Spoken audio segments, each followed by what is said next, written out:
देश भर में कोरोना वायरस का संक्रमण बढ़ता जा रहा है। दिल्ली में तो कोरोना के प्रतिदिन 7,000 से ज्यादा नए मामले सामने आ रहे हैं। त्योहारों के दौरान बाजारों में उमड़ी भीड़ भी संक्रमण फैलने की प्रमुख वजह रही। इसी बीच केंद्रीय गृह मंत्रालय ने कंटेनमेंट सर्विलांस सतर्कता के लिए नई गाइडलाइंस जारी की। इसमें कहा गया है कि राज्य और केंद्र शासित प्रदेशों को कंटेनमेंट जोन में कड़ाई के साथ नियमों को लागू करना होगा। केंद्रीय गृह मंत्रालय की तरफ से ये गाइडलाइन 1 दिसंबर से साल के अंत 31 दिसंबर 2020 तक के लिए जारी की गई हैं। इसके साथ ही कई अन्य गतिविधियों के लिए स्टैंडर्ड ऑफ प्रोटोकॉल्स जारी किए गए हैं। गृह मंत्रालय ने कहा कि कंटेनमेंट जोन में सिर्फ आवश्यक गतिविधियों को ही इजाजत दी जाएगी। कंटेनमेंट जोन में नियमों को कड़ाई के साथ लागू करने की जिम्मेदारी स्थानीय जिला पुलिस और निगम अथॉरिटीज की होगी। इसके साथ ही राज्य और केंद्र शासित प्रदेश संबंधित अधिकारियों के साथ मिलकर जिम्मेदारी सुनिश्चित करेंगे।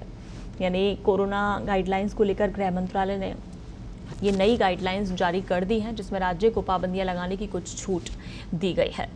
तो कंटेनमेंट जोन, सर्विलांस जोन, जहां से अभी मामले ज़्यादा निकलकर सामने आए हैं, उनको लेकर ये राज्यों को छूट दी गई है कि वो ऐसे इलाकों में जैसे मामले सामने ज़्यादा आ रहे हैं उन पर अपने हिसाब से पाबंदियां लगा सकते हैं। तो अब कंटेनमेंट जोन में सिर्फ आवश्यक गतिविधियों की ही इजाज़त दी जाएगी। वहीं नियमों को कड़ाई से लागू करने की जिम्मेदारी स्थानीय प्रशासन, पुलिस और निगम की ही होगी। वहीं जोन के बाहर लॉकडाउन के लिए केंद्र की मंजूरी लेनी होगी। कंटेनमेंट जोन में जहां ज़रूरी चीज़ों और मेडिकल ज़रूरतों को छूट मिलेगी। वहीं जो सर्विलांस टीम है वो घर घर टेस्टिंग करेगी। संक्रमितों का तुरंत इलाज हो, होम आइसोलेशन या अस्पताल में उन्हें रखे जाने की व्यवस्था की जाएगी।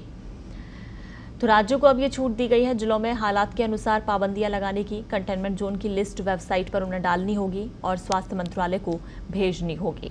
इधर राज्य के कार्यालयों में सोशल डिस्टेंसिंग और नियमों का पालन करना होगा।